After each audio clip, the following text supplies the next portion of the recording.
2학기 마지막 시험을 대비를 해봅시다. 나나야 괜찮아? 네? 괜찮아? 네.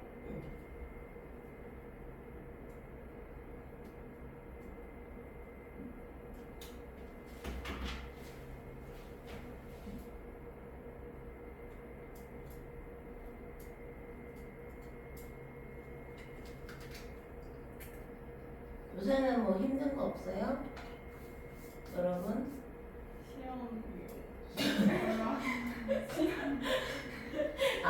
시험 그 자체. 시험 그 자체가 힘들고요. 호경이는 시험이 빨리 끝났으면 좋겠어. 나나는요? 저도 왜 인생에 시험을 봐야 되는 거지? 원론적인 얘기를 해보자. 왜? 자원이 희소해서요. 근데 그 마블의 그 타노스 있잖아. 타노스 알지? 그 타노스가 이제 핑거 스냅으로 이제 인류의 절반을 날렸잖아. 나는 그게 그러니까 악이야. 그러니까 악이 아니라는 게 아니야. 나쁜 건 나쁜 건데 납득은 돼. 납득은 되더라. 약간. 자, 어쨌든 홍리가 같은 경우에는 기본적으로 유배에 대한 얘기를 다루고 있어요. 다들 알고 계시겠지만. 근데 유배를 당했는데 마음이 어때요? 그러니까 예를 들면 내가 진짜 말 그대로 진짜 누가 봐도 잘못을 했어. 예를 들면 호경이를 에잇 하면서 때렸다 하거나 태태 물건을 훔쳤다 하거나 뭐 나나의 어떤 인격을 모독했다거나 뭐 이런 식으로 누가 봐도 잘못을 했어. 잘못을 했으면 내가 철컹철컹을 당해도 억울하지는 않겠지, 그치? 근데 얘 입장에서는 내가 유배를 왔는데 유배를 온 이유가 납득이 안 되는 거야. 납득이 안 되고 너무 억울한 거야. 그래서 너무 슬픕니다. 근데 임금한테 반항할 수 있어, 없어? 임금한테 반항할 수 없어. 그러니까 임금님, 임금 개새끼야 이렇게 말을 못하고 임금님 제발 살려주세요. 뭐 이런 내용이라고 생각을 하면 돼요. 자, 그래서 유배지에서의 어떤 그런 삶 같은 것들을 다루는 작품이다라고 생각을 해주시면 될 것 같고요. 자, 일단은 첫 번째 부분부터 같이 한번 보도록 하겠습니다. 자, 첫 번째부터 난리가 있습니다. 어저 내일이야. 이러할 줄 어이할리 라고 되어 있습니다. 자, 어저 내일이야. 여기에서 내일이야 라는 부분은 화자가 뭐를 겪고 있는 상황이라고 했지? 그렇지. 유배를 당하고 있는 상황이에요. 그래서 내일 내가 이렇게 유배를 당한 일 이렇게 될 줄 어찌 알았겠느냐 라고 되어 있고요. 자, 그 다음에 두 번째 줄을 보면은 반초가 붓을 던져 입신양명을 하려 할제 라고 되어 있습니다. 자, 그리고 출장하고 입상하기 바라지는 못했어도 남통 붙고는 내 손 안의 일로 알았더니. 자, 괄호로 묶어볼 거예요.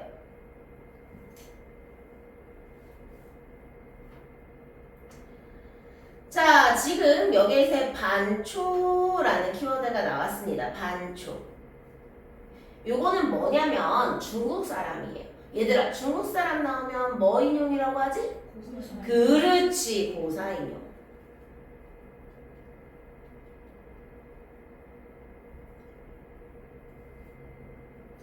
자, 그 다음에 기본적으로 내가 붓을 던져서 반초가 붓을 던져서 입신양명을 하려 할 때 출장 그러니까 어떤 공간으로 나갔다라고 해석을 할 수가 있고요. 입상하기를 바라지는 못하여도 남통 붙고는 내 손 하는 일로 알았다라고 되어 있습니다. 자, 그러니까 이 말은 무슨 말이냐면 남통 붙곤에서 키워드가 되는 건 뭐냐면 밑줄 남쪽과 북쪽을 키워드로 잡으시면 되고요. 내 손 안의 일로 알았더니 라고 되어 있습니다. 자, 남쪽과 북쪽이 내 손 안의 일이었다라고 얘기하고 있어요. 그러니까 내가 남쪽과 북쪽을 왔다 갔다 하면서 내 세상이다라고 얘기를 했다는 거야. 자, 그래서 남쪽과 북쪽을 호령했던 무장이에요. 무장. 무장이라는 게 뭔지 알지? 무장이 뭐야? 무장이 뭐야? 무장이 뭐야? 싸우는 사람. 그렇지, 싸우는 사람이에요. 자, 그러니까 싸우는 사람, 일종의 이제 무술이 있는 장군이에요. 장군. 이렇게 써도 이해되나요? 무술 장군? 오케이. 자, 그러니까 지금 선생님이 괄호친 이 부분을 괄호 정리로 연결해 보시면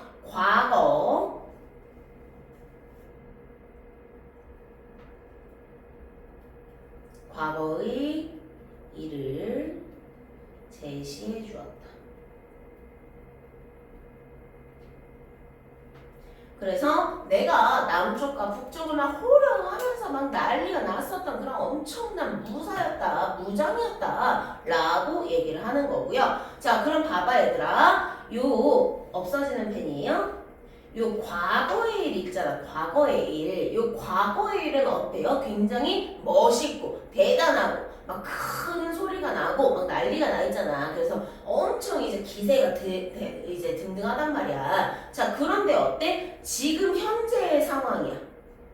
현재의 상황은 유배를 왔잖아요. 유배를 왔어. 그러면 어떤 느낌이냐면 자, 유배 온 상황과 과거의 상황을 그렇지. 천재들이에요. 대조되는 부분입니다. 자, 그래서 내가 과거에는 이랬었는데 현재는 이러고 있구나 라는 표현을 통해서 내가 현재 겪는 처지를 부각시킬 수 있고요. 그러니까 예를 들면 이런 식으로 얘기를 하는 거야. 하얀이가 예를 들면 선생님 어렸을 때는 대학생 때는 48kg였어 라고 얘기를 해요. 그럼 근데 지금 너무너무 살이 쪘어 라고 얘기를 합니다. 그러면 과거와 대조가 되면서 현재의 상황을 못마땅하게 여기고 있는 부분을 부각시킬 수 있다는 거죠. 이해되나요? 이해되죠? 자, 좋습니다. 기질이 둔하여서, 기질이 둔하다는 건 뭐예요? 예민하지 못했다라는 뜻이고요. 영리하지 못했다. 이거는 그냥 무식하다라는 의미로 해석을 하면 안 돼. 그냥 무식하다라는 것으로 해석하면 안 되고, 내가 예민하지 못하고 똑똑하게 그 상황을 정확하게 잘 대처하지 못했다 정도로 해석을 하시면 되고요. 속되지 못했다. 속되지 못했다의 이 속이 뭐예요? 어디의 속자랑 같을 것 같아? 세속의 속자와 같은 거예요. 그러니까 내가 세속된 일들을 제대로 이제 잘 못했고 세상 일을 어찌 알겠니? 세상 일을 몰랐다. 한치를 나아갔다. 한자를 물러난. 이거는 뭐냐면 한치는 조금이야. 조금. 그러니까 조금 앞으로 갔다가 한 자를 물러났다. 이거는 많이라고 해석하면 돼요. 많이.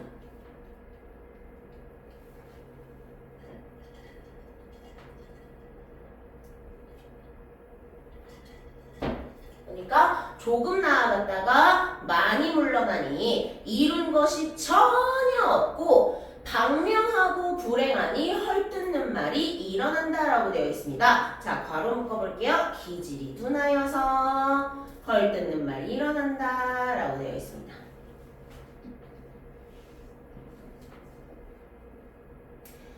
자, 그러니까 방명하고 불행하다라고 되어 있어요. 그러니까 다시 말하면 얘가 이룬 것이 지금 없다고 제시를 해주고 있잖아. 이룬 것이 없고 일종의 좌절했어요.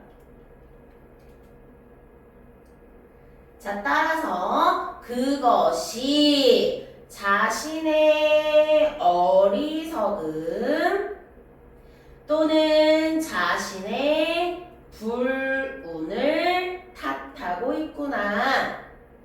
그러니까 예를 들면 뭐예요? 하연이가 뭐를 하려고 했는데 그걸 못했어. 그랬을 때 어떤 상황적인 맥락이나 뭐 그런 것으로 얘기를 하는 것이 아니라 내가 어리석었고 내가 운이 없었다 라고 얘기를 하고 있는 거고요. 자, 그 다음에 또 한편으로는 헐뜯는 말이라고 되어 있어. 헐뜯는 말.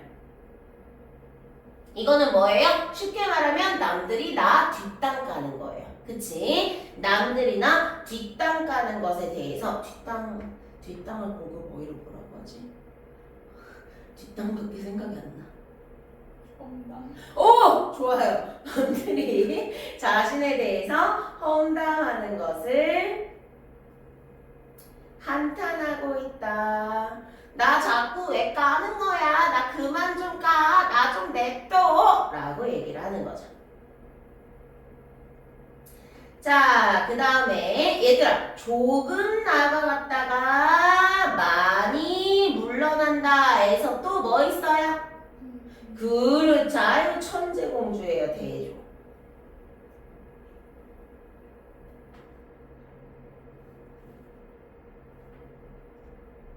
그 다음에 어이알리라는 말은 알지 못한다 라고 해석을 할 수가 있잖아요. 다시 말하면 발화 의문인 것처럼 보이지만 대답이 필요 없는 걸 우리는 무슨 법?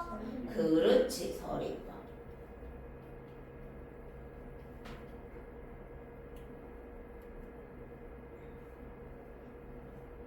여기까지 되나요?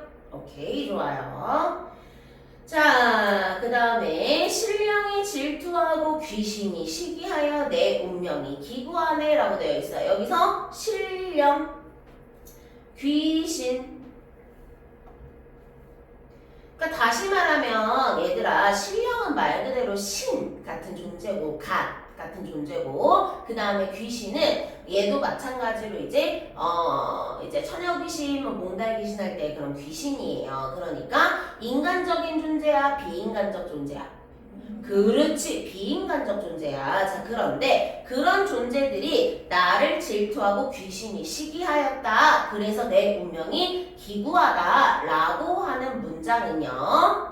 다시 말하면 내가 이렇게 잘못된 처지, 좋지 못한 처지가 된 것이 내 탓 아니다 라고 되어 있는 거고 이제 어떤 비인간적인 또는 비현실적인 것 때문이다 라고 얘기를 하는 거예요. 그래서 비현실적인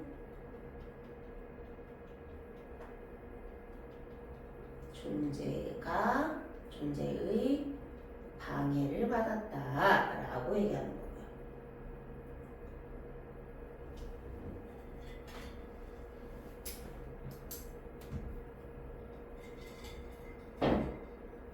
자, 그 다음에 우연히 죄를 얻어부터 괄호 묶어볼 거예요.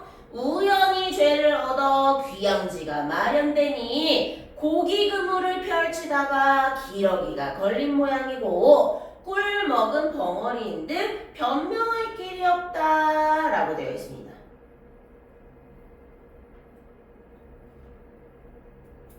자, 그러니까 다시 말하면 내가 우연히 죄를 얻었다라고 되어 있고 내가 원래는 물고기를 얻으려고 그물을 펼치는데 거기에 기러기가 걸렸다라는 얘기를 합니다. 다시 말하면 내가 죄를 지었는데 이 죄는 내가 뜻한 것이 아니다. 아니다. 그렇지. 뜻하지 않은 재앙이었고 우연히 얽혀들었다.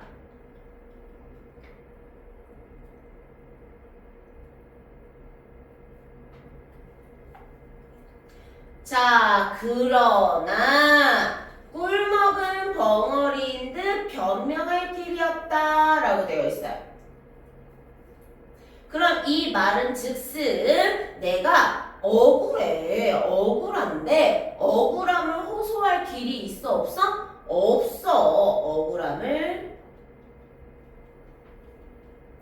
호소할 수가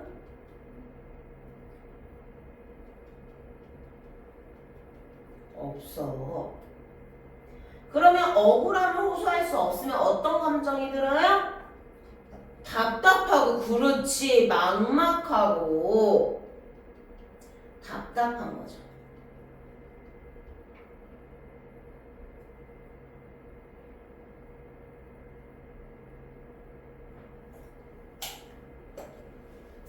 자, 그리고 정리해 볼게요. 뭐뭐인 듯 나왔잖아요. 이거 뭐뭐인 듯 나오면 무슨 법? 그렇지. 이제 너무너무 잘하네.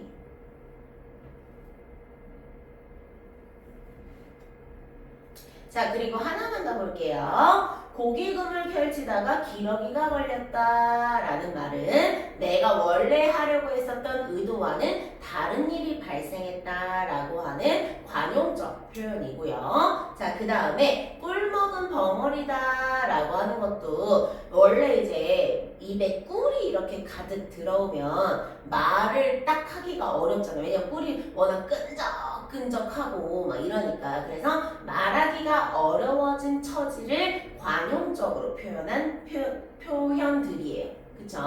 자, 그래서 괄호친 부분을 해석을 해보면 관용적 표현.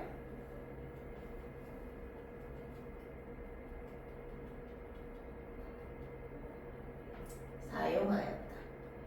자, 그러면 봐봐. 이러한 관용적 표현을 사용하였다는 건 이 상황에 대한 해석을 너무 진지하게 슬퍼, 답답해, 막막해 이런 식으로 표현하는 것이 아니라 크크크크크크크크 내가 고기 잡으려고 했는데 기러기 걸림 꿀 먹은 벙어리 크크크크 약간 이런 느낌이잖아. 자, 그래서 이러한 관용적 표현의 효과를 한번 설명을 해보면 관용적 표현은 기본적으로 상황을 빗대어 표현하는 거예요. 빗대어 표현하는 거고 다른 말들을 섞어서 표현하는 거예요. 그래서 진지하게 제시하는 것이 아니에요. 그럼 봐봐. 기본적으로 얘가 말하고 싶은 이제 속뜻은 나 너무 힘들어, 비통해 라는 걸 얘기하는 거잖아.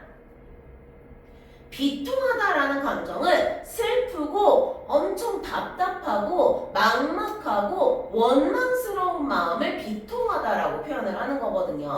근데 그러한 너무 무거운 마음을 어느 정도는 가볍게 표현하는 게 관용적 표현들이에요. 그쵸? 그래서 비통함을 해학적으로 표현한다라고 얘기해요. 근데 여기서 얘들아 봐봐. 오해하면 안 되는 게 해학적 표현이 웃음을 유발한다라는 거는 맞는데 그렇다고 해서 상황을 제대로 못 본다. 상황을 제대로 인지하지 못한다. 그냥 멍청한 웃음이다 라고 해석을 하면 안 되고 이미 상황이나 이런 것들은 다 파악이 되었지만 이 상황이 나에게 너무 무겁게 다가오니까 어느 정도는 순화해서 이제 갖고 가고 싶은 마음인 거예요. 너네도 왜 어떤 상황이 생겼을 때 너무 비극적인 상황, 뭐 안 겪었으면 더 좋고 만약에 겪었다면 그런 비극적인 상황을 받아들일 때 너무 깊게 받아들이는 것보다 어느 정도는 웃음을 섞어서 받아들이는 게 수용이 조금 더 쉽거든요. 그런 마음이라고 생각을 하시면 돼요. 여기까지 해드려요? 좋아요. 자, 그 다음에 와우, 내가 아까 얘기했던 거 나왔다. 왕명이 무겁다. 왕한테 억울해요 빽 할 수 있어서 없잖아요. 왕명이 무거우니 부터 괄호 묶어주시고 죽기라도 감수하고 또 슬픈 거 나왔어. 노모께. 노모가 뭐예요? 그렇지, 늙은 엄마.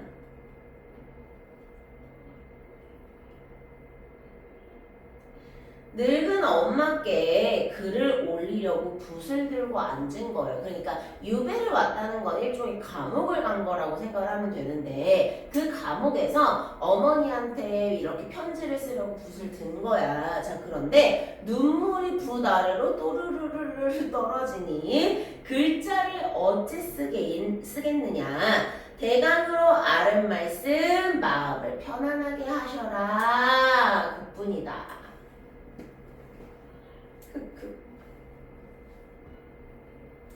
자, 괄호친 부분을 먼저 해석해보면 일단 1번 임금의 명령을 거부할 수가 있었어 없었어? 없었어. 그렇지. 그리고 홀로 남으신 어머니에 대한 그리움을 드러낸다. 걱정도 드러낸다.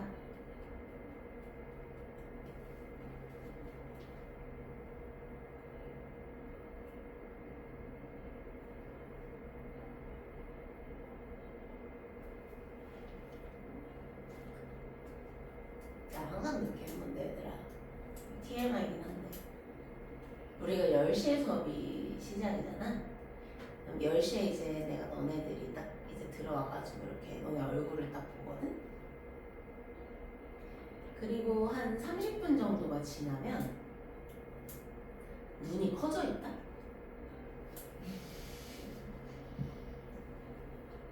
너네도 날 볼 때 그러겠지. 처음에 봤을 때는 약간 10시에 봤을 때는 약간 눈이 일단 졸림, 부었음 이 합쳐서 약간 눈이 이래. 근데 점점 이렇게 되는 느낌이 들어요. 그래서 약간 다른 사람을 보는 것 같아요. 자, 그래서 얘들아 왕명에 대해서 얘기를 하는 거야. 그러니까 왕명을 지금 억울함에도 불구하고 감수하려고 하는 태도잖아. 이거는 무슨 가치관이지? 한 글자. 충. 그렇죠. 그 다음에 어머니에 대한 마음을 드러내는 건 효. 그렇지. 자, 그래서 지금 이 부분에서는 충과 효를 드러내고 있어요. 자, 이게 무슨 교적 가치관? 그렇죠. 아유, 천재 공주들이야.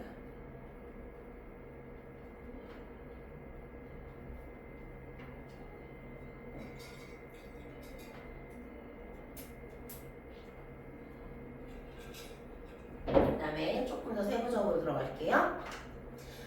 글자를 어찌 쓰리? 어찌 쓰겠느냐? 무슨 법 보여요? 그렇지. 서리법 보이고요. 그 다음에 붓을 들고 앉았는데 눈물이 붓 아래로 떨어진다 라고 되어 있어요.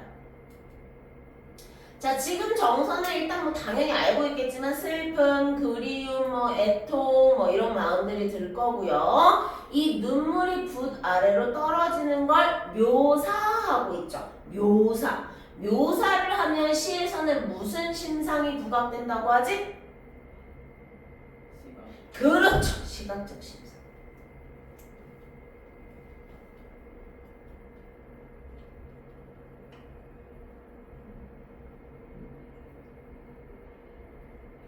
자, 그러니까 다시 말하면 왕의 명령을 따라야 하는 충, 그리고 부모님, 어머님에 대한 효 사이에서 굉장히 조금 애달픈 마음을 드러내는 부분이로구나 라고 해석할 수 있습니다.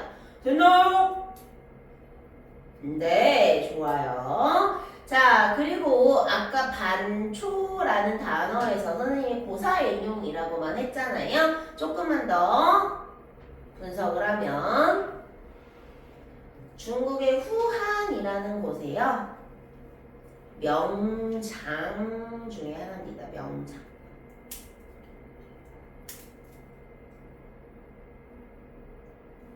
그 다음에 입신양명은 무슨 뜻이에요? 출세하는 거. 그렇죠. 입신양명 어휘 정리할게요. 입신양명은 출세하여 이름을 날리다, 이런 뜻이고요.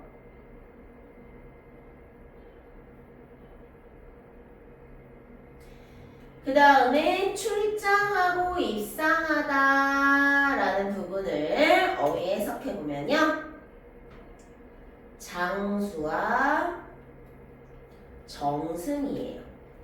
자, 그러니까 다시 말하면 출장하다는 건 장수로서의, 그리고 입상하다는 건 정승으로서의 마음이에요. 그러니까 다시 말하면 내가 무인으로서, 무사로서, 무장으로서 출장을 했고 그거에 대한 어떤 혜택으로 정승이 되는 것은 바라지 못했다라고 해석을 할 수가 있어요. 이해되나? 오케이. 자, 그 다음에 남통북고는 선생님이 남쪽과 북쪽으로 키워드를 잡아드렸는데 남쪽과 북쪽의 통제사라고 해석을 하시면 되고요.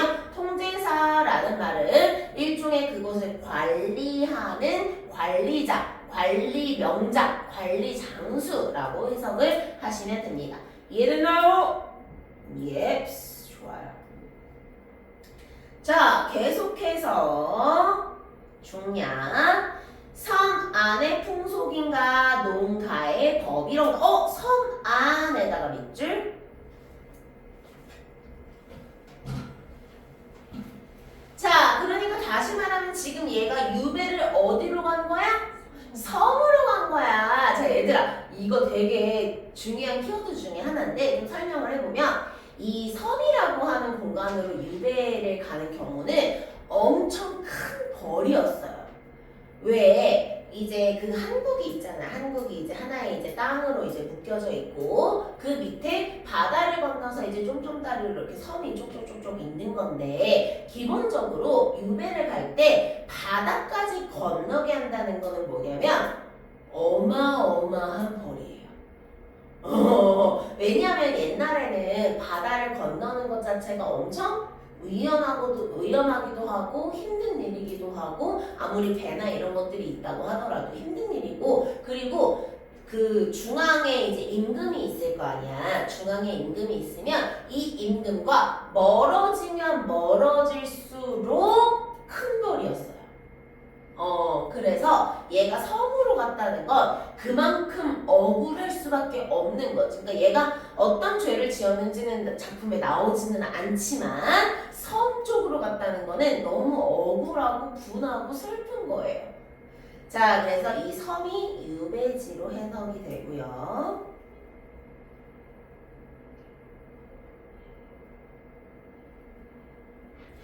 자, 섬 안의 풍속인가 농가의 법인가. 아침밥은 해 뜨기 전에 오고 저녁밥은 이경 어떤 시간이에요. 이경에나 오고 정신도 좋고 때 맞추어서 잘도 돌아가는구나 라고 얘기를 하고 있습니다. 그러니까 이 부분에서는 유배지에서의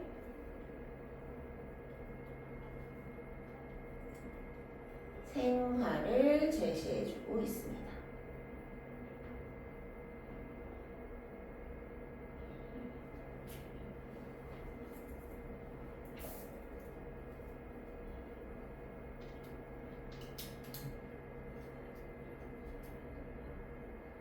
자, 근데 봐봐 얘들아. 아침밥은 해 뜨기 전이야. 그러면 예를 들면 한 6시쯤? 6시도 해가 뜨나?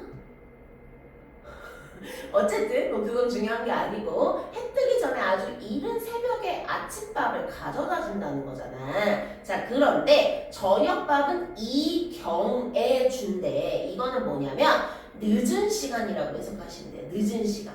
그러면 봐봐. 새벽 5시부터 아침밥을 먹었어. 그리고 늦은 시간에 저녁밥을 먹어. 그럼 이 사이에 뭐가 너무 길어?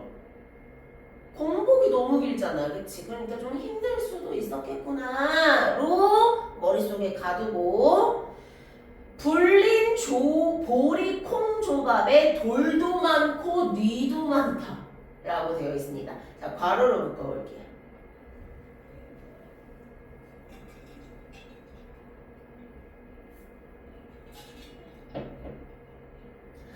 불린 조리와 그 다음에 콩으로 만들어진 조라고 하는 그 곡식이 있거든요. 노란색 그 쪽쪽쪽쪽 그거가 담겨있는 밥이 온 거야. 그럼 봐봐. 밥이 왜 여러분 우리는 보통 이제 쌀밥 먹잖아요. 그쵸?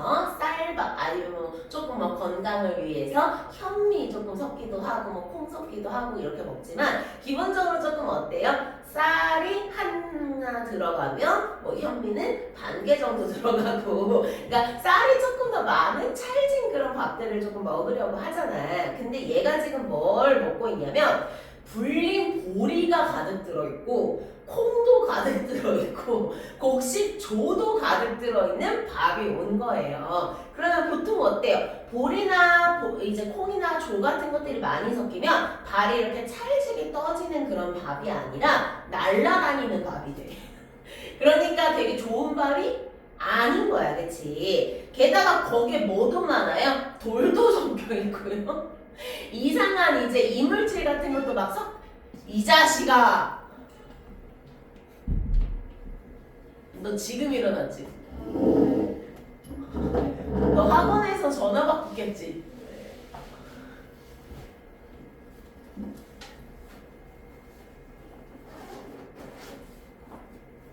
나 뭐 하고 있었니? 보리. 영지야, 빨리 꺼내.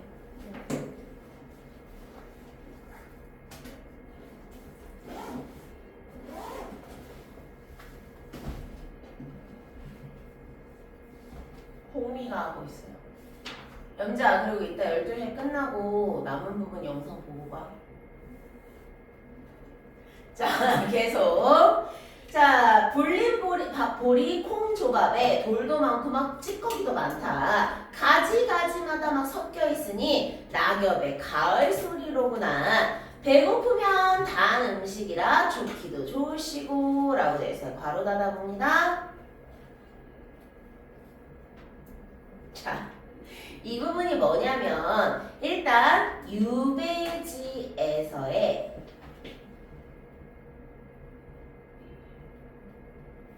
거친 식사를 보여주고 있어요. 그럼 너네 생각해봐. 너네 그 왕산암 봤어? 왕산암 안 본 사람? 나는 안 봤어? 네. 왜 안 봤어? 딱 시간이 안 돼서. 연지 봤어? 봤어? 그 왕산암 보면은 아주 유배지에서의 생활이 되게 잘 나와 있어가지고 조금 가지고 와볼게요. 일단 이제 유배를 간다는 건 보통 이제 양반급, 그러니까 조금 이제 지위가 있는 급이 가는 거잖아. 근데 지위가 있는 급이 이렇게 예를 들면 우리 한백구 2학년 마을에 이렇게 유배를 온 거야. 그러면 거기에 이제 예를 들면 나나가 촌장이야. 나나가 촌장이면 촌장으로서 그 마을의 어떤 그 사람들을 이렇게 잘 이렇게 뭐 이제 의논을 해가지고 이 양반이 살 공간을 이렇게 마련해줘요. 마련을 해주고 이 공간에다가 나나가 촌장으로서 아침 식사 대령하고 저녁 식사 대령하고 뭐 이런 약간의 일들을 하는 거야. 그러니까 유배를 온 사람이 이제 그래도 잘 지낼 수 있게 어느 정도 좀 생활을 조금 관리해주는 그런 느낌이고, 또 마찬가지로 관리의 목적도 있지만 두 번째는 도망가지 못하게 감시하는 그런 목적도 있어요. 어쨌든 지금 이 양반이 와가지고 이제 사람들이 이렇게 식사를 올렸는데, 근데 너네 생각해봐라. 이 식사를 올리는 게 사실 마을 사람들 입장에서는 태태가 아니 나 먹을 것도 없는데 이런 상황이란 말이야. 그러니까 엄청 풍족한 공간이 아니야. 섬이잖아 게다가. 그런데 그럼에도 불구하고 이 양반 새끼한테 밥을 갖다 줘야 되네. 그래서 이제 나름대로 구색을 맞춘 거야. 구색을 맞춰서 이제 식사를 가져다 줬는데, 그 나름대로 구색을 맞춰서 가져다 준 식사조차도 제대로 되지 못한 그런 식사라는 얘기를 하는 거지. 자, 그래서 유배지에서 열악하고 굉장히 좀 거친 식사를 하면서도 자, 뭐라고 하냐면 배고프면 좋다라고 얘기합니다. 자, 그러니까 다시 말하면 배가 고픔. 근데 배가 고픈 상황에서는 조금 거칠고 나쁜 음식이라 하더라도 달게 느껴지지. 왜 우리 당 떨어질 때 초콜릿 한 조각 하면은 온몸에서부터 발끝까지 쫙 당분 퍼지면서 힘 쫙 나는 거 그런 느낌이라고 생각하시면 되고요. 아, 너네 그 느낌을 모르나? 너네 아직 어리니까 좋겠다. 자, 그러면서 지금 굉장히 궁핍한 생활을 하고 있습니다. 근데 얘들아, 지금 궁핍한 생활을 하고 있는데 아씨 개빡치네 이렇게 표현을 하는 것이 아니라 좋아 라고 얘기를 하고 있잖아. 이거는 약간의 자기 자신에 대한 비웃음이 좀 섞여 있는 느낌이에요. 그래서 이거를 자조적이다 라고 얘기해요.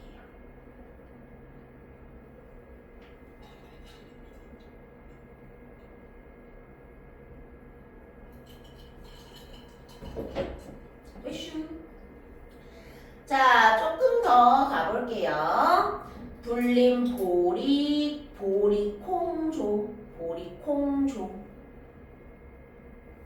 이게 곡식을 뭐 한 거예요?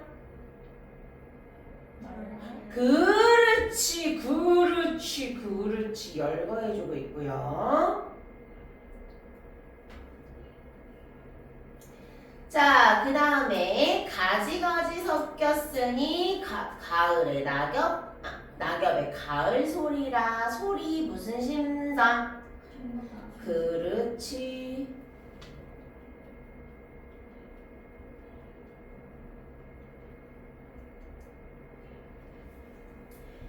그 다음에 좋기도 좋다. 이거 무슨적 표현?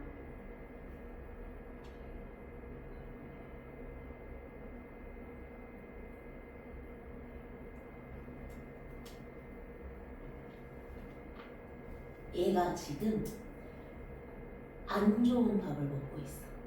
그치? 좋아.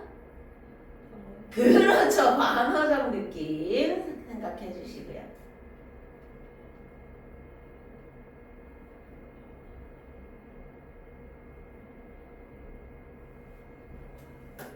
자, 그래서 유배지에서의 거친 식사를 하고 있고요. 반어적인 표현이나 해학적인 표현을 통해서 자신이 겪고 있는 비애를 돌려서 우회적으로 표현하고 있다라고 해석할 수 있습니다. 됐나요? 네, 잠시 쉬었다가 할게요.